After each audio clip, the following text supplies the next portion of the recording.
नमस्कार दोस्तों, तो स्वागत है आपका हमारे चैनल धर्म गंगा सागर में। आज हम फिर हाजिर हैं ज्ञानवर्धक वीडियो लेकर। तो हमारा समस्त सभी दर्शकों से निवेदन है कि इस वीडियो को अंत तक जरूर देखें, क्योंकि आज का यह वीडियो बड़ा ही ज्ञान देने वाला होगा। हमें उम्मीद है कि आपको यह वीडियो जरूर पसंद आएगा। तो चलिए अब आपको बताते हैं कि आज का यह वीडियो किस बारे में बताएगा। लेकिन प्रिय मित्रों, यदि आप हमारे चैनल पर नए हैं तो इसे सब्सक्राइब करें, जिससे आपको हमारे द्वारा बनाए गए धार्मिक वीडियोस निरंतर मिलते रहें। चलिए अब बढ़ते हैं आज के वीडियो की तरफ। दोस्तों, इस दुनिया में भाई भाई का दुश्मन क्यों बन जाता है? धोखा करके भाई की संपत्ति क्यों हड़प लेता है? आइए इस कहानी के माध्यम से समझते हैं। पूर्व काल की बात है, एक नीलकंठ अपने साथियों के साथ एक वृक्ष पर निवास करती थी। उस नीलकंठ के साथियों को उसकी सुनाई कहानी बड़ी पसंद आती थी। तो एक समय की बात है, जब वे खाना ढूंढने के लिए शाम को निकले तो उन्होंने उस चिड़िया से कहा कि हे चिड़िया, आज फिर एक नई ज्ञानवर्धक कहानी हो जाए। तब वह चिड़िया कहती है कि ठीक है, मैं तुम सबको ऐसी ज्ञानवर्धक कहानी सुनाऊंगा कि तुम सबको उस कहानी से बहुत कुछ सीखने को मिलेगा। आज की इस कहानी में मैं आपको बताऊंगी कि क्यों भाई ही अपने भाई की संपत्ति को हड़प लेता है। फिर वो नीलकंठ कहानी कहना शुरू करती है। एक बार माता नारायणी भगवान नारायण के पास बैठी थी, तो उन्होंने महादेव से पूछा कि मैंने मृत्यु लोक पर देखा कि भाई भाई की जान का दुश्मन बना हुआ है, भाई भाई की संपत्ति हड़पने में लगा हुआ है, भाई भाई की दंपत्ति को छीनने में लगा हुआ है, एक भाई दूसरे भाई को धोखा देने में लगा हुआ है। प्रभु, जब मैंने यह नजारा देखा तो मेरा मन विचलित हो गया। इसीलिए मैं आपसे 2 प्रश्न पूछना चाहती हूँ। यदि आप मेरे प्रश्नों का उत्तर देकर मेरे मन को संतुष्ट कर दें तो आपकी बड़ी कृपा होगी। फिर भगवान महादेव कहते हैं, हे नारायणी, ठीक है, तुम अपने दोनों प्रश्न बताओ। मैं तुम्हें तुम्हारे दोनों प्रश्नों के उत्तर देकर तुम्हारे मन को संतुष्ट करने का पूरा प्रयास करूंगा। माता नारायणी कहने लगी, प्रभु, मेरा पहला प्रश्न है कि भाई भाई का दुश्मन क्यों बन जाता है। मेरा दूसरा प्रश्न है, भाई का हिस्सा हड़पने वाले व्यक्ति को कौन सी सजा मिलती है। फिर भगवान नारायण कहते हैं, हे नारायणी, तुम्हारे दोनों ही प्रश्न बहुत ही महत्वपूर्ण है। जो भी इन प्रश्नों से प्राप्त ज्ञान को अपने जीवन में उतारेगा, वह कभी भी अपने भाई का दुश्मन नहीं बनेगा। वह अपने भाई का हिस्सा कभी भी नहीं हड़पे। वह अपनी भाई की पत्नी को कभी छीनने की कोशिश नहीं करेगा। भगवान नारायण कहते हैं, मैं तुम्हें तुम्हारे दोनों प्रश्नों के उत्तर देने से पहले एक छोटी सी कहानी सुनाता हूँ। इस कहानी को बहुत ही ध्यान से सुनना। यदि तुमने इस कहानी को ध्यान से सुना तो निश्चित ही तुम्हारे दोनों प्रश्नों का उत्तर तुम्हें मिल जाएगा और तुम्हारा मन पूरी तरह से संतुष्ट हो जाएगा। फिर माता नारायणी भगवान नारायण को कहानी पूरी सुनने का वचन देती हैं और कहती हैं, आप कहानी शुरू कीजिए, मैं कहानी को पूरा मन से सुनूंगी।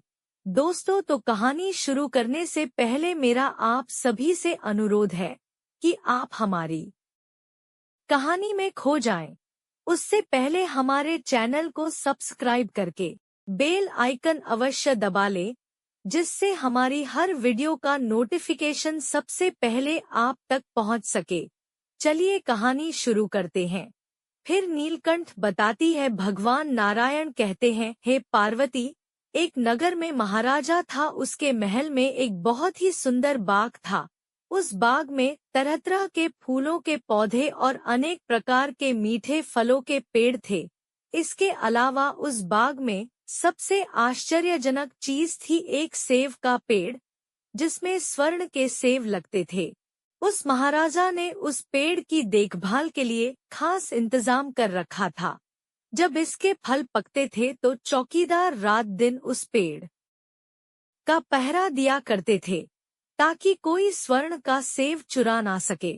भगवान नारायण कहते हैं, हे नारायणी, लेकिन एक दिन की बात है जब बाग के माली ने स्वर्ण के सेवों को गिना तो उसमें एक सेव गायब था। माली तुरंत दौड़ता हुआ महाराजा के पास पहुंचा और महाराजा को सेव के पेड़ पर एक फल कम होने की खबर दी। महाराजा ने यह बात सुनी तो उसे बड़ा आश्चर्य हुआ कि बाग में उस पेड़ की देखभाल का इंतजाम करने के बाद उस पेड़ से फल कैसे चोरी हो गया। महाराजा ने ऐलान किया कि जिस व्यक्ति ने उस पेड़ का सेव चुराया है, उस व्यक्ति को जो भी पकड़ कर लाएगा उसे इनाम दिया जाएगा। महाराजा के 3 बेटे थे। सबसे बड़ा राजकुमार महाराजा से कहने लगा, पिताजी, रात को मैं बाग में पहरा दूंगा और चोर को पकड़ने की कोशिश करूंगा। फिर महाराजा ने अपने बड़े बेटे यानी बड़े राजकुमार को बाग में पहरा देने का आदेश दिया और चोर को पकड़ने की इजाजत दे दी। वह बड़ा राजकुमार रात में पहरा देने लगा, लेकिन 2 घंटे बाद ही बड़े राजकुमार को नींद आ गई और वह सो गया। भगवान नारायण कहते हैं, हे नारायणी, वो राजकुमार सुबह उठकर उसने सेवों को गिना तो वह देखकर चकित रह गया कि रात भर में एक सेव और गायब हो गया। फिर इसके बाद दूसरी रात को मझले राजकुमार ने पहरा देने का काम संभाला तो उसे भी नींद आ गई और तीसरे दिन भी सेव चोरी हो गया। पेड़ से लगातार फल चोरी होने से वह महाराजा बड़ा चिंतित था और दरबारी की भी समझ में नहीं आ रहा था कि क्या किया जाए। यह सोचते हुए सब उदास बैठे थे। इतने में सबसे छोटा राजकुमार आया और उसने कहा कि आज की रात मैं पहरा दूंगा और चोर को पकड़ लूंगा। भगवान नारायण कहते हैं, हे नारायणी, महाराजा सबसे छोटे राजकुमार से खुश नहीं रहता था। वह छोटे राजकुमार को हमेशा मूर्ख समझता था और फिर जब छोटा राजकुमार महाराजा से कहता है कि आज रात को मैं पहरा दूंगा और चोर को पकड़ कर लाऊंगा, तो महाराजा उसे डांटते हुए कहता है कि तुम क्या समझते हो, क्या तुम्हें इसमें सफलता मिलेगी? बड़े राजकुमार इस काम में असफल हो चुके हैं। तुम अपना काम करो, तुम्हारे बस की बात नहीं है। लेकिन छोटा राजकुमार नहीं माना। उसने महाराजा से प्रार्थना की और बोला उसे एक मौका दिया जाए। वहीं अंत में महाराजा राजी हो गया। भगवान नारायण कहते हैं, हे नारायणी, फिर सबसे छोटा राजकुमार रात में पहरा देने लगा। उसने तय किया कि वह किसी भी हालत में नहीं सोएगा और चोर को जरूर पकड़ेगा। वही जब आधी रात हुई और रात के 12 बजे का समय हुआ तो राजकुमार ने देखा कि एक सुंदर स्वर्ण की चिड़िया कहीं से उड़ती हुई आई और सेव के पेड़ पर बैठ गई।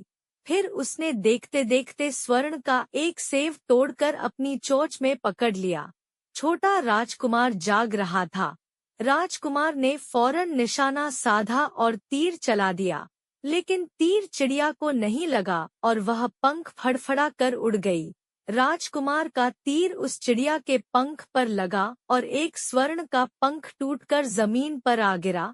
भगवान नारायण कहते हैं, हे नारायणी, फिर दूसरे दिन सुबह राजकुमार ने महाराजा को सारी बात बता दी और वह स्वर्ण का पंख महाराजा के सामने रख दिया। पंख इतना सुंदर और इतना कीमती था कि महाराजा उसे देखता ही रह गया। महाराजा ने कहा, अगर उस चिड़िया का एक पंख इतना सुंदर है तो चिड़िया कितनी सुंदर होगी। मैं चाहता हूँ कि उस चिड़िया को पकड़ कर लाओ। फिर नीलकंठ अपने साथियों को बताती है। भगवान नारायण कहते हैं, हे नारायणी, फिर सबसे पहले बड़ा राजकुमार इस काम के लिए रवाना हुआ और चलते चलते एक जंगल में पहुंचा। वहां उसने एक मृग को एक पेड़ के नीचे आराम करते देखा। फिर राजकुमार ने शिकार के लिए मौका देखकर तीर अपने धनुष पर चढ़ा लिया। वो तीर छोड़ने ही वाला था कि मृग ने चिल्लाकर कहा, राजकुमार, मुझे मत मारो, मुझे पता है कि तुम स्वर्ण की चिड़िया की खोज में निकले हो। तुम मेरी राय मानो तो तुम्हारा काम जल्द ही पूरा हो जाएगा। तुम इसी रास्ते से सीधे चले जाओ, शाम होने पर तुम एक गांव में पहुंचोगे। वहां तुम्हें आमने सामने दो सराय मिलेगी। वहीं एक सराय खूब सजी सजाई और दूसरी सराय बहुत ही भद्दी दिखाई देगी। तुम एक काम करना, जो सराय बहुत सजी सजाई दिखाई दे, सुंदर सी दिखाई दे, तुम उसके अंदर मत जाना। यदि तुम ऐसा करोगे तो तुम्हारा काम बहुत ही आसानी से हो जाएगा। भगवान नारायण कहते हैं, हे नारायणी। वो मृग की बात सुनकर बड़े राजकुमार को हंसी आ गई और उसने चिल्लाकर कहा, भाग जा यहाँ से, मुझे तेरी सलाह की जरूरत नहीं है। और ऐसा कहकर बड़े राजकुमार ने मृग पर तीर छोड़ दिया, लेकिन मृग बहुत चालाक थी, वह बचकर भाग गई। राजकुमार आगे चला गया। शाम को जब एक गांव में पहुंचा तो उसने देखा कि सड़क के किनारे सचमुच में दो सराय थी। उसमें से एक सराय सजी सजाई थी और उसके अंदर से लोगों के नाचने गाने की आवाज आ रही थी। वहीं दूसरी सराय बहुत भद्दी थी और वहां अंधेरा था। राजकुमार ने मृग की बात पर गौर नहीं किया और राजकुमार सजी सजाई सराय में ठहर गया। थोड़ी देर में वह भूल गया कि वह असल में स्वर्ण की चिड़िया की खोज में निकला था, क्योंकि जो सजी सजाई सराय है उसके अंदर जो भी व्यक्ति जाता था वह अपने जिस काम के लिए आता था उस काम को भूल जाता था। इसीलिए राजकुमार भी उस चिड़िया के बारे में भूल गया। जब काफी समय बीत गया और बड़ा राजकुमार नहीं लौटा तो मझला राजकुमार स्वर्ण की चिड़िया की खोज में चल पड़ा। वह भी उसी तरह चलते चलते जंगल में पहुंचा तो वही मृग उसे भी मिली और फिर उसी मृग ने मंझले राजकुमार को भी वही बात बताई जो बड़े राजकुमार को बताई थी। मगर मांझले राजकुमार ने भी उस मृग की बात पर कोई ध्यान नहीं दिया। जब शाम को वह उस गांव में पहुंचा तो बड़े राजकुमार की तरह सजी सजाई सराय में ठहर गया और वहां के नाच गान के रंग में मस्त होकर वह भी अपना काम भूल गया। यहाँ तक कि उसे घर लौटने की भी सुध नहीं रही। भगवान नारायण कहते हैं, हे नारायणी, अंत में सबसे छोटे राजकुमार ने महाराजा से कहा कि मैं स्वर्ण की चिड़िया की खोज में जाऊंगा। तो महाराजा को विश्वास नहीं हुआ और वह कहने लगा, जब उससे बड़े दोनों राजकुमार इस काम में सफल नहीं हुए तो तुझे सफलता कैसे मिल सकेगी। लेकिन छोटे राजकुमार ने जिद की और उसके जिद करने पर महाराजा ने अपने छोटे राजकुमार को इजाजत दे दी। भगवान नारायण कहते हैं, हे नारायणी, वह छोटा राजकुमार तैयार होकर स्वर्ण की चिड़िया की खोज में निकल गया। वह भी चलते चलते जंगल में पहुंच गया। उसे भी मृग मिली। राजकुमार ने मृग की बात को ध्यान से सुना तो मृग से कहा, ठीक है, तुम जैसा कहती हो मैं वैसा ही करूंगा। राजकुमार मृग से कहता है, अब तुम जाओ, मैं तुम्हें नहीं मारूंगा। छोटे राजकुमार की बात सुनकर के वह मृग खुश होकर बोली, तुम सबसे अच्छे लड़के मालूम पड़ते हो। तुमने मेरी बात का मजाक नहीं बनाया और मुझ पर तीर नहीं चलाया। मैं तुमसे बहुत खुश हूँ और मैं तुम्हारी मदद करूंगी। तुम एक काम करो, आओ तुम मेरी पूंछ पर बैठ जाओ, मैं तुम्हें उस सराय तक पहुंचा देता हूँ जिस सराय में तुम्हें रुकना है, और वहां से तुम्हारा काम बहुत ही आसान हो जाएगा। वहीं देखते देखते उस मृग की पूंछ काफी बड़ी हो गई और राजकुमार उस पर बैठ गया। उसके बैठते ही मृग हवा में उड़ने लगी और थोड़ी ही देर में मैदानों और पहाड़ों को पार करके उस गांव में जा पहुंची। वहीं राजकुमार ने उस मृग की सलाह को मानकर छोटी और पुरानी सराय में ही अपना डेरा डाल दिया। वह सजी सजाई सराय में नहीं गया और उस दूसरी सजी सजाई सराय से काफी दूर रहा। फिर नीलकंठ कहती है कि तब भगवान नारायण कहते हैं, हे पार्वती, फिर दूसरे दिन सुबह उठकर के जब वह आगे बढ़ा तो कुछ दूर चलने पर उसे वह मृग फिर से रास्ते में मिल गई।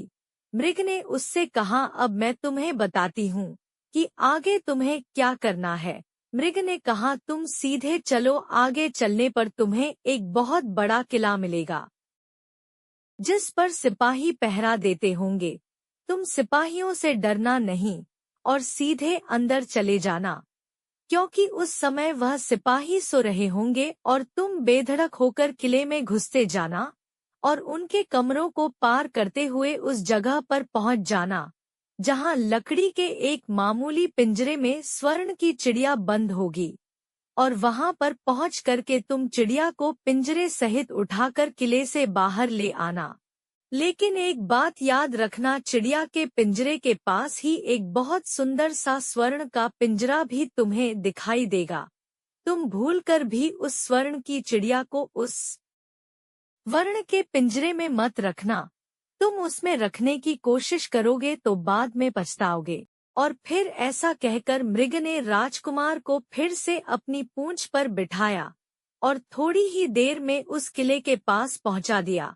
भगवान नारायण कहते हैं, हे नारायणी, अब राजकुमार ने किले के पास जाकर देखा कि सचमुच उसके पहरेदार सो रहे थे, और फिर छोटा राजकुमार बिना डरे हुए सीधा महल में घुस गया और थोड़ी ही देर के बाद उस कमरे में जा पहुंचा जहां स्वर्ण की चिड़िया एक पिंजरे में बैठी हुई थी।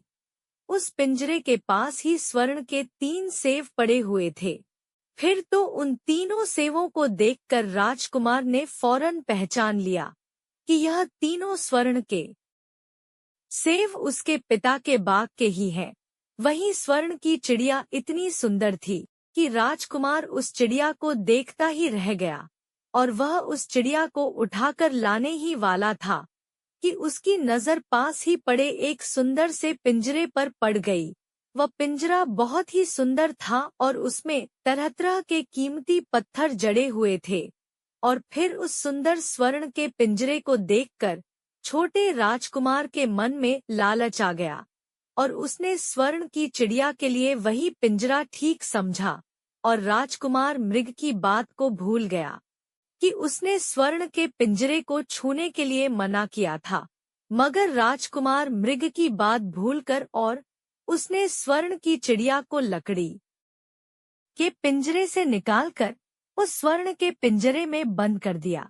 लेकिन नए पिंजरे में आते ही वह स्वर्ण की चिड़िया जोर जोर से शोर मचाने लगी, और राजकुमार पिंजरे को उठाकर कमरे से बाहर भी नहीं निकल पाया था, क्योंकि चिड़िया के शोर मचाने पर उसकी आवाज से सिपाही कमरे में पहुंच गए और उन्होंने राजकुमार को पकड़ लिया।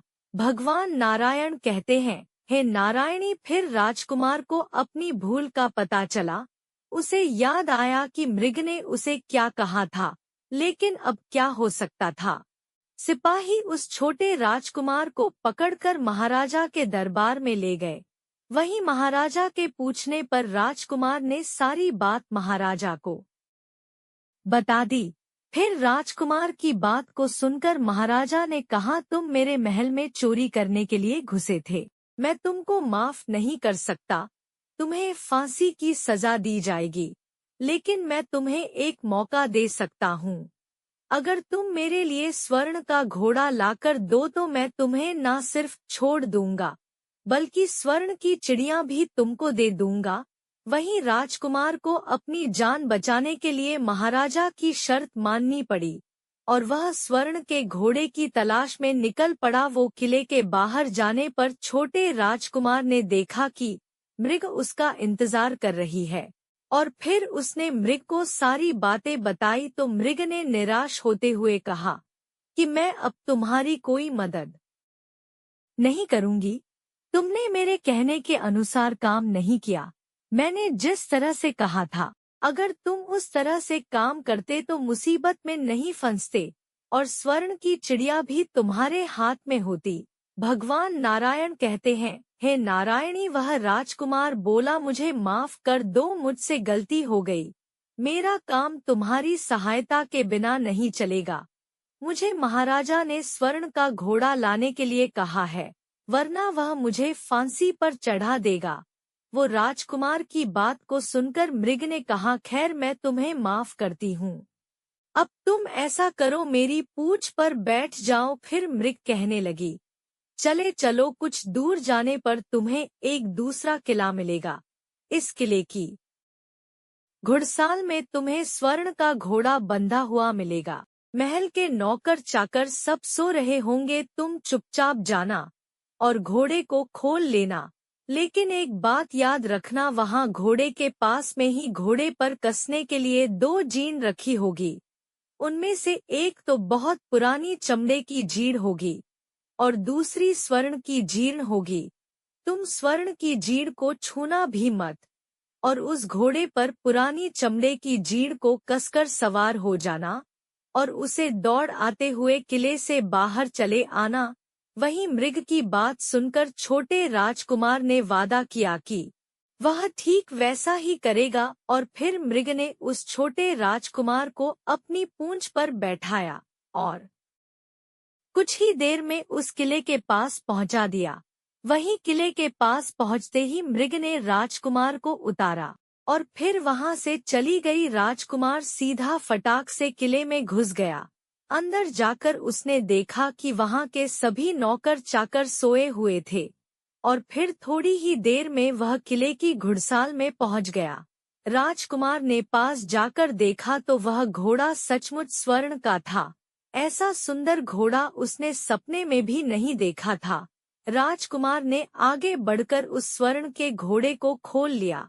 जो वह बाहर निकलने लगा तो उसकी नजर एक कोने में पड़ी। स्वर्ण की जीन पर पड़ी वह जीन बहुत ही सुंदर थी, उसमें हीरे मोती जुड़े हुए थे। उसके पास ही एक फटी पुरानी चमड़े की जीन पड़ी हुई थी। वह राजकुमार सोचने लगा कि इतने सुंदर घोड़े पर यह पुराने चमड़े की जीन कसना राजकुमार को शोभा नहीं देगा। और फिर ऐसा सोच करके वह राजकुमार स्वर्ण की जीन को उठा लेता है और घोड़े पर कसना शुरू कर देता है। फिर जैसे ही घोड़े की पीठ पर वह स्वर्ण की जीन को कसता है, वैसे ही घोड़ा जोर जोर से हिनहिनाने लगा और किले के नौकर चाकर जाग जाते हैं। वहीं थोड़ी ही देर में राजकुमार को पकड़ लिया जाता है। भगवान नारायण कहते हैं, हे नारायणी, राजकुमार को सिपाहियों ने हाथ बांधकर अपने महाराजा के सामने पेश किया। राजकुमार की सारी बातें महाराजा ने सुनकर कहा, तुमने मेरे घोड़े को चुराने की कोशिश की है, इसलिए तुम्हें फांसी की सजा दी जाएगी। लेकिन अगर तुम मेरा एक काम कर दो तो मैं तुम्हें छोड़ सकता हूँ। फिर राजकुमार ने कहा, आप महाराज बताओ, मैं आपका हर काम करने को तैयार हूँ। तो महाराजा ने कहा, यहाँ से कुछ ही दूरी पर एक महल है, उसमें बहुत सुंदर राजकुमारी रहती है। अगर तुम अपनी जान बचाना चाहते हो तो उस राजकुमारी को मेरे पास लेकर आओ। यदि तुम ऐसा कर दोगे तो मैं तुम्हें इनाम में यह स्वर्ण का घोड़ा दे दूंगा। भगवान नारायण कहते हैं, हे नारायणी, बेचारा राजकुमार वह फिर से एक नई मुसीबत में फंस गया। उसे मजबूर होकर महाराजा की शर्त माननी पड़ी। अब वह स्वर्ण के महल की खोज में निकल पड़ा। कुछ दूर चलने पर उसे वह मृग फिर मिल गई। पता नहीं उस मृग को सारी बातें कैसे मालूम हो गई थी और वह कहने लगी, देखा तुमने, इस बार भी मेरी बात नहीं मानी। मेरी बात मान जाते तो इस नई मुसीबत में नहीं फंसते। खैर, मुझे तुम पर दया आ रही है, मैं तुम्हारी मदद फिर करूंगी। चलो, तुमको स्वर्ण के महल के पास पहुंचा देती हूँ। तुम महल के बाहर ही कहीं पर छुपे रहना। जब महल में से शाम के समय राजकुमारी तालाब में नहाने के लिए बाहर आए तो तुम आगे बढ़कर उसका हाथ पकड़ लेना और डरना नहीं। जैसे ही तुम उस राजकुमारी को छुओगे, राजकुमारी तुम्हारे साथ आने के लिए राजी हो जाएगी। लेकिन एक बात याद रखना, तुम उसको वहां से सीधे अपने साथ ले आना। उसे वापस महल में मत जाने देना। वह राजकुमारी तुमसे कहेगी कि मैं अभी अपने माता पिता से मिलकर आती हूँ, लेकिन तुम उसकी बातों में मत आना, वरना फिर से मुसीबत में फंस जाओगे। फिर नीलकंठ बताती है, भगवान नारायण कहते हैं, हे पार्वती। फिर ऐसा कहते हुए मृग ने फिर से उस छोटे राजकुमार को अपनी पूंछ पर बिठा लिया और देखते वह मृग हवा में उड़ती हुई कुछ देर के बाद उस स्वर्ण के महल के पास जा पहुंची। वहीं महल के पास पहुंचते ही राजकुमार एक पेड़ की आड़ में छुपकर बैठ गया। शाम को जब राजकुमारी नहाने के लिए किले से बाहर आई तो राजकुमार ने हिम्मत करके आगे बढ़कर उसका हाथ पकड़ लिया। उसके छूते ही राजकुमारी उसके साथ चलने के लिए तैयार हो गई और वह बोली, राजकुमार तुम मुझे जहाँ भी ले जाना चाहोगे मैं तुम्हारे साथ चलूंगी, लेकिन मुझे थोड़ी देर के लिए अपने माता पिता से मिलकर आने दो। तो राजकुमार ने मृग की बात को याद किया और राजकुमार ने कहा, नहीं नहीं, ऐसा नहीं करना, तुम्हें तुरंत मेरे साथ चलना पड़ेगा। लेकिन राजकुमारी रोने लगी। इतनी सुंदर राजकुमारी थी कि राजकुमार उस राजकुमारी का रोना नहीं देख सका और उसका मन पिघल गया। छोटा राजकुमार अंत में राजी हो गया और बोला, जाओ थोड़ी देर के लिए माता पिता से मिल लो, लेकिन फिर तुरंत बाहर चली आना। भगवान नारायण कहते हैं, हे नारायणी। लेकिन राजकुमारी ने जैसे ही किले में कदम रखा, किले के पहरेदार जाग गए और उन्होंने राजकुमार को पकड़ लिया। वहीं राजकुमार बहुत पछताया, लेकिन अब क्या हो सकता था। सिपाहियों ने उसे अपने महाराजा के सामने पेश किया।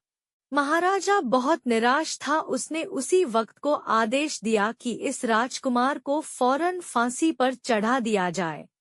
फिर तो फांसी का आदेश सुनने के बाद में राजकुमार रोने लगे, गिड़गिड़ाने लगा। इस पर महाराजा ने थोड़ी देर सोच विचार किया और कहा, मैं अपना आदेश वापस नहीं ले सकता, लेकिन अगर तुम मेरा एक काम कर दो तो तुम्हारी जान बच सकती है। फिर राजकुमार ने कहा, ठीक है, आप जो भी कहेंगे मैं आपका काम करूंगा। तो महाराजा ने कहा, हमारे किले के ठीक सामने एक बहुत बड़ा पहाड़ है। इसके कारण हमारे किले की सुंदरता नष्ट होती है। अगर तुम 8 दिन में इस पहाड़ को खोदकर साफ कर दो तो हम तुम्हें क्षमा कर देंगे और राजकुमारी का विवाह भी तुम्हारे साथ कर देंगे। वही राजकुमार किले के बाहर आकर पहाड़ को देखने लगा। उसके हाथ में एक छोटी सी कुल्हाड़ी थी। उसके समझ में नहीं आ रहा था कि इतना बड़ा पहाड़ आखिर वह 8 दिन में कैसे खोद सकेगा। फिर भी राजकुमार अपनी जान बचाने के लिए उस पहाड़ को खोदना शुरू करता है। धीरे धीरे 7 दिन बीत गए। इतने दिन तक लगातार खोदने पर भी पहाड़ का सिर्फ एक कोना नहीं खोद सका। भगवान नारायण कहते हैं, हे नारायणी। राजकुमार अंत में दुखी होकर बैठ गया। उसे अब अपने आप पर बहुत अधिक क्रोध आ रहा था और मन ही मन में कह रहा था कि अगर मैंने मृग की बात मान ली होती तो कितना अच्छा होता। मृग ने मुझे हर बार सही सलाह दी और मैं हर बार उसका कहना ना मानकर नई नई मुसीबत में फंसता गया। भगवान नारायण कहते हैं, हे नारायणी। राजकुमार इस तरह सर झुकाए बैठा था कि अचानक उसे अपने पैरों के पास उस मृग की पूंछ हिलती दिखाई दी। फिर उसने नजर उठाकर देखा तो सचमुच वही मृग खड़ी थी। फिर मृग ने मुस्कुराते हुए कहा, क्यों, क्या हाल है? इस बार तो तुम्हारी मदद करने की मेरी जरा भी इच्छा नहीं थी, लेकिन मैं 7 दिन से तुमको पहाड़ खोदते हुए देख रही हूँ। मुझे तुम पर दया आ गई और मैं तुम्हारी मदद के लिए चली आई। जाओ, तुम बहुत थक गए हो, सो जाओ, मैं थोड़ी ही देर में तुम्हारा काम पूरा कर दूंगी।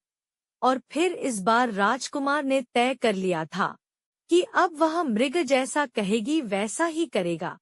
और फिर चुपचाप उठकर के वह राजकुमार एक तरफ स्वर्ण के लिए चला गया। वहीं थोड़ी ही देर में राजकुमार को नींद आ गई और सुबह जब वह सो करके उठा तो उसे अपनी आंखों पर विश्वास नहीं हो रहा था। वहां कहीं भी पहाड़ का नामो निशान नहीं था और महल का सुंदर दृश्य दिखाई दे रहा था। फिर तो राजकुमार सीधा महाराजा के पास पहुंचा। महाराजा उसके काम से बहुत खुश था। उसने तुरंत ही अपने वादे के अनुसार राजकुमारी के साथ उसका विवाह कर दिया।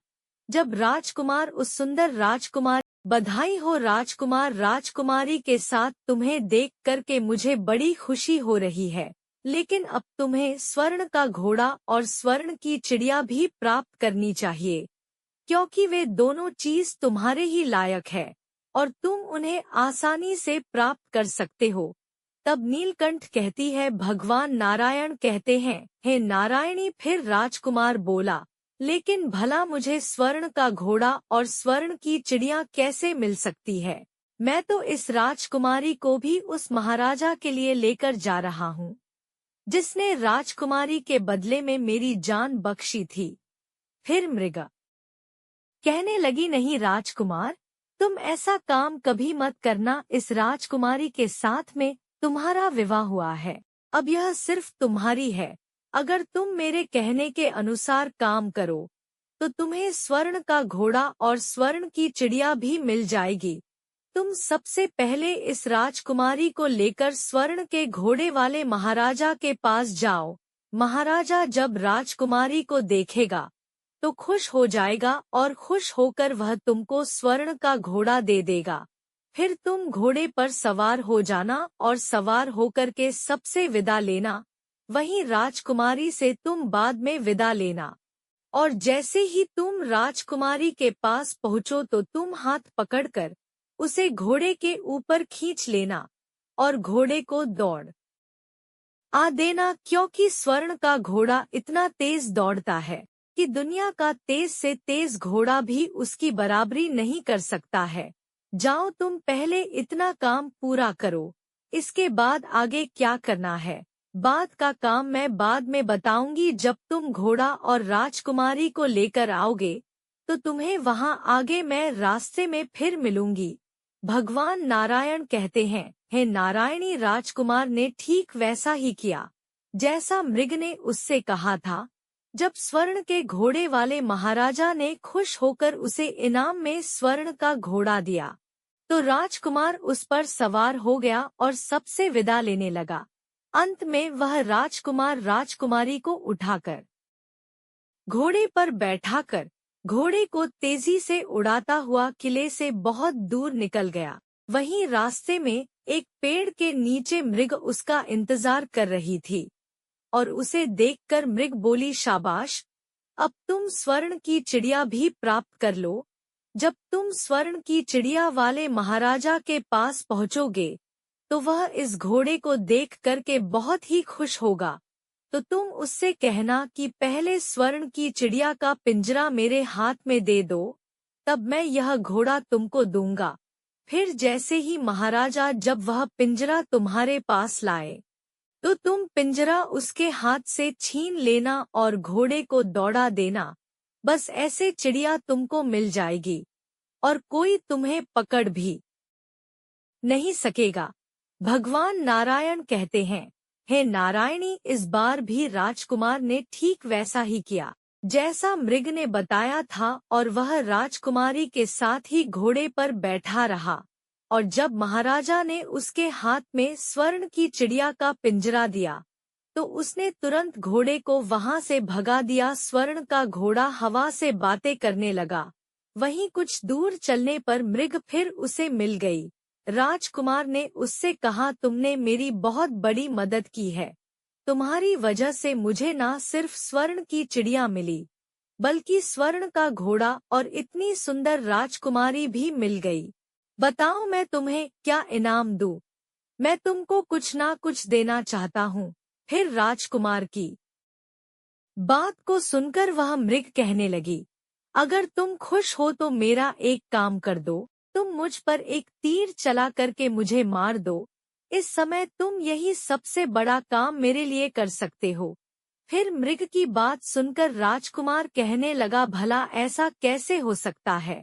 तुमने मेरी इतनी मदद की है और मैं बदले में तुम्हें मार दूं? ऐसा कभी नहीं कर सकता। फिर तो ऐसा सुनकर के वह मृग बहुत दुखी हुई और बोली, अगर तुम मेरा यह काम नहीं कर सकते हो तो फिर ठीक है, जाओ। लेकिन जाने से पहले तुम्हारी भलाई के लिए मैं तुम्हें 2 बातें बता रही हूँ। हमेशा ध्यान रखना। पहली बात तो यह है कि कभी भी किसी भी खाली गड्ढे की दीवार पर मत बैठना। और दूसरी बात, ऐसे लोगों के लिए कभी धन खर्च मत करना जिन्हें फांसी मिलने वाली हो। भगवान नारायण कहते हैं, हे नारायणी। फिर मृग की बात सुनकर राजकुमार बोला, तुम भी अजीब हो, तुम्हारी बातें मेरी समझ में नहीं आती है। भला मैं कभी खाली गड्ढे की दीवार पर क्यों बैठूंगा और ऐसे आदमियों पर धन खर्च क्यों करूंगा जिनको फांसी दी जाने वाली हो। लेकिन मृग ने उसकी बात का कोई जवाब नहीं दिया और अलविदा कह कर के मृग वहां से चली गई। फिर नीलकंठ कहती है कि भगवान नारायण कहते हैं, हे पार्वती। मृग के चले जाने के बाद में राजकुमार स्वर्ण का घोड़ा दौड़ाता हुआ आगे बढ़ा, तो राजकुमारी उसके साथ बैठी हुई थी और स्वर्ण नकी चिड़िया का पिंजरा भी उसके हाथ में था। वहीं कुछ ही देर में राजकुमार उसे छोटे गांव में जा पहुंचा, जिसमें वो दोनों सराय थी। गांव के लोग और खास तौर से बच्चे उसको देखने के लिए बाहर निकल कर आए। स्वर्ण के घोड़े पर इतने सुंदर राजकुमार के साथ बैठी एक राजकुमारी को देखकर के सभी सराय वाले चकित थे। इतने में ही राजकुमार ने देखा कि गांव के बगीचे में एक जगह बहुत से लोग जमा है और कुछ शोर हो रहा है। फिर राजकुमार के पूछने पर लोगों ने बताया कि वहां पर 2 आदमियों को फांसी देने की तैयारी हो रही है। फिर तो राजकुमार उन आदमियों से मिलने के लिए उधर को चल पड़ा और वहां पहुंचने पर उसने देखा कि वह 2 आदमी जिनको फांसी दी जाने वाली थी, वह कोई और नहीं बल्कि उसके सगे बड़े भाई थे, जो सजी सजाए सराय में पहुंच गए थे और अपनी सुध बुध खो बैठे थे। वहीं तरह तरह के बुरे काम करते थे और जुआ खेलते थे और जुए में बहुत सारा धन हार चुके थे। उन्होंने लोगों से बहुत सारा रुपए उधार ले लिया था और इन्हीं सब बातों से चीड़ करके गांव वाले उन दोनों बड़े राजकुमारों को फांसी पर चढ़ाने जा रहे थे। भगवान नारायण कहते हैं, हे नारायणी भाई, आखिरकार भाई होता है।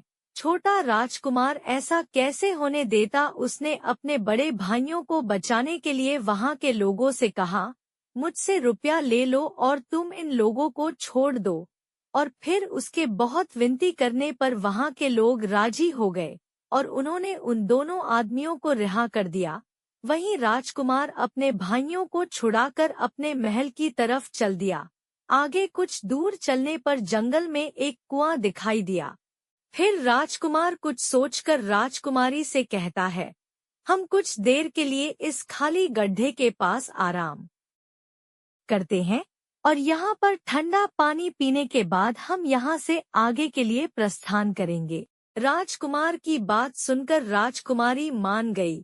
इधर राजकुमार मृग की दोनों बातों को भूल चुका था, जो कि मृग ने विदा के समय कही थी कि कभी भी घोड़े से उतरकर खाली गड्ढे की दीवार पर मत बैठना और कभी भी ऐसे आदमियों की मदद मत करना जिनको फांसी लगने वाली हो। वहीं जैसे ही छोटा राजकुमार राजकुमारी के साथ में उस खाली गड्ढे के किनारे पर बैठा, तब तक उसके दोनों बड़े भाई आ गए। वह उससे जलने लगे। इसको तो सुंदर राजकुमारी मिल गई और इतना सारा धन भी मिल गया और पिताजी भी इसकी बुद्धिमानी की प्रशंसा करेंगे। इसकी घर में इज्जत बढ़ जाएगी। कल तक पिताजी इसे मूर्ख समझते थे, आज यही बुद्धिमान माना जाएगा। इसलिए दोनों भाइयों ने सलाह करके और मौका देखकर अपने छोटे भाई छोटे राजकुमार को खाली गड्ढे में धकेल दिया और उसके बाद स्वर्ण का घोड़ा लेकर घोड़े पर राजकुमारी को बिठाकर स्वर्ण की चिड़िया का पिंजरा उठाकर वहां से चलते बने।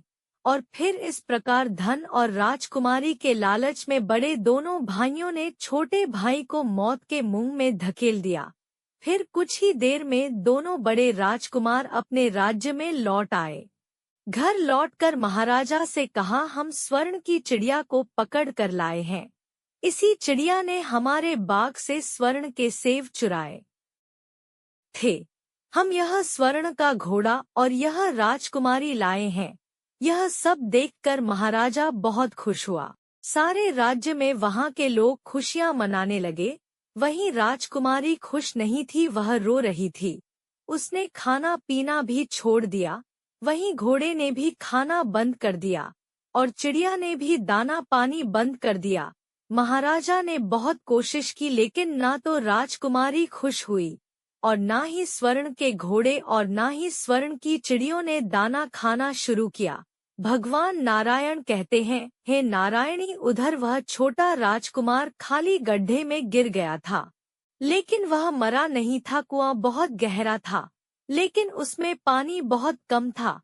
राजकुमार को उस मृग की बात याद आई तो वह पछताने लगा और सोचने लगा, अगर मैंने मृग का कहा मान लिया होता और शायद घोड़े से उतरकर इस खाली गड्ढे के पास दीवार पर नहीं बैठता और मैंने अपने दोनों लालची भाइयों की मदद ना की होती, तो शायद आज मैं इस खाली गड्ढे में ना पड़ा होता।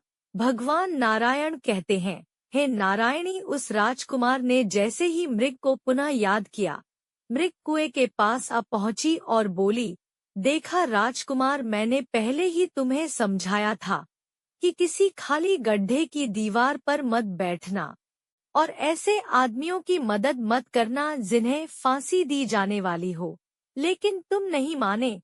खैर चलो, अब आखिरी बार मैं फिर तुम्हारी मदद कर देती हूँ। तुम मेरी पूंछ पकड़ करके खाली गड्ढे से बाहर निकल आओ। और ऐसा करके मृग ने अपनी पूंछ खाली गड्ढे में लटका दी। देखते ही देखते पूंछ इतनी लंबी हो गई कि खाली गड्ढे के पेंदे में पड़े राजकुमार के पास तक जा पहुंची। वहीं राजकुमार पूंछ को पकड़कर के खाली गड्ढे से बाहर निकल आया और फिर मृग ने उससे कहा, अब तुम अपने घर जाओ, लेकिन जरा होशियार रहना, तुम्हारे भाई तुम्हारी जान के दुश्मन है, वह लोग निश्चित तुम्हें मार देंगे। तब नीलकंठ कहती है कि भगवान नारायण कहते हैं, हे पार्वती, वह राजकुमार घर की ओर चल पड़ा। अपने राज्य में पहुंचने पर उसे एक गरीब मिला तो गरीब को उसने अपने सुंदर कपड़े दान में दे दिए और उसके फटे पुराने कपड़े पहन लिए। इस तरह भेष बदलकर वह छोटा राजकुमार अपने किले में पहुंच गया और वहां उसके पहुंचने पर एक बड़ी आश्चर्यजनक बात हुई। स्वर्ण का घोड़ा खुशी से नाचने लगा और दाना खाने लगा। स्वर्ण की चिड़िया भी अपने पिंजरे में खुशी से फुदकने लगी और गाना गाने लगी। राजकुमारी ने भी अपने आंसू पोंछ लिए और वह भी खुश दिखाई देने लगा। इतना होने पर भी महाराजा की समझ में कुछ नहीं आया। फिर उसने राजकुमारी से इस खुशी का कारण पूछा तो राजकुमारी बोली, मैंने तो पहले ही आपको सारी कहानी बता दी थी। आपके बड़े और मझले राजकुमार ने छोटे राजकुमार के साथ धोखा किया है। इन्होंने आपके साथ भी धोखा किया है, लेकिन अब आपका छोटा राजकुमार यहाँ पर पहुँच चुका है, इसलिए मुझे बहुत खुशी हो रही है। उसी के साथ मेरी शादी हुई है और मैं उसी के साथ खुश रह सकती हूँ। फिर राजकुमारी ने महाराजा से इतनी बात कहकर मैले फटे पुराने कपड़े पहने एक आदमी की तरफ इशारा किया और बोली, महाराज वह देखो, आपका छोटा राजकुमार खड़ा है। भगवान नारायण कहते हैं, हे नारायणी, महाराजा ने भी अपने छोटे राजकुमार को पहचान लिया और उस महाराजा ने अपने छोटे बेटे के बारे में विचार बदल दिए। वह सोचने लगे, मेरा छोटा बेटा मूर्ख नहीं बल्कि सबसे होनहार और बुद्धिमान है। अब तो वह उसको बहुत ही समझदार और बहादुर मानने लगा और अपने सबसे छोटे बेटे को सबसे अधिक प्यार करने लगा। और फिर महाराजा ने छोटे राजकुमार को राजगद्दी पर बिठाने का निश्चय किया। वहीं महाराजा ने कहा कि भाई को कभी भी भाई की पत्नी को हड़पना नहीं चाहिए और ना ही भाई का कभी हिस्सा हड़पना चाहिए, ना ही लालच में आकर के भाई को मौत के घाट उतारना चाहिए। जो भी भाई अपने भाई के साथ में ऐसा करता है उसे दंडित अवश्य किया जाना चाहिए। महाराजा कहता है कि बड़े और मझले राजकुमार ने अपने छोटे भाई को ही धोखा नहीं दिया, बल्कि महाराजा को भी धोखा दिया है। इससे महाराजा अपने बड़े राजकुमारों से बहुत नाराज था और फिर उसने दोनों बड़े राजकुमारों को सजा देने का ऐलान किया और अपने राज्य से हमेशा के लिए निकलवा दिया। और महाराजा कहने लगा, जो भाई भाई की पत्नी को छीन लेता है, जो भाई के साथ में गलत व्यवहार करता है, जो भाई के धन को हड़प लेता है, ऐसे भाई को हमेशा के लिए घर से बेघर होना पड़ता है। यही विधि का विधान है। भगवान नारायण कहते हैं, हे नारायणी, जब महाराजा ने अपने दोनों बड़े राजकुमारों को राज्य से हमेशा के लिए निकलवा दिया, उसके बाद में बड़ी धूमधाम के साथ राजकुमारी के साथ राजकुमार का विवाह किया और फिर छोटा राजकुमार राजकुमारी के साथ में सुखी से रहने लगा। वह छोटा राजकुमार उस मृग को नहीं भूला था जिसने उसकी सहायता की थी और एक दिन समय निकालकर वह जंगल में उस मृग की खोज में निकला। बहुत ढूंढने के बाद में एक पेड़ के खोखले भाग में उसने उस मृग को चुपचाप बैठा हुआ देखा। मृग बहुत उदास थी और पहले से बहुत ज्यादा कमजोर हो गई थी। राजकुमार को देखते ही मृग ने उसे पहचान लिया और कहा, आओ राजकुमार, आज इधर कैसे आना हुआ? तो राजकुमार ने कहा, मैं आज तुम्हें ही ढूंढने के लिए आया हूँ। चलो मेरे बाग में आराम से रहना, वहाँ तुम्हें किसी तरह की तकलीफ नहीं होगी।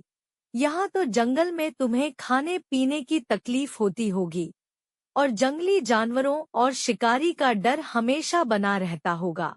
मृग ने कहा, नहीं राजकुमार, मैं यहाँ पर ठीक हूँ और भला अब तुम्हें मेरे दुखों से क्या लेना देना? तुम्हारा काम निकल गया, अब तुम राजकुमारी के साथ में सुखपूर्वक अपने महल में राज करो। तब नीलकंठ बताती है कि भगवान नारायण कहते हैं, हे पार्वती। फिर मृग की बात सुनकर छोटा राजकुमार बोला, नहीं, तुमने मेरा बड़ा उपकार किया है, मैं तुम्हें इनाम देना चाहता हूँ और अपने साथ ही रखना चाहता हूँ।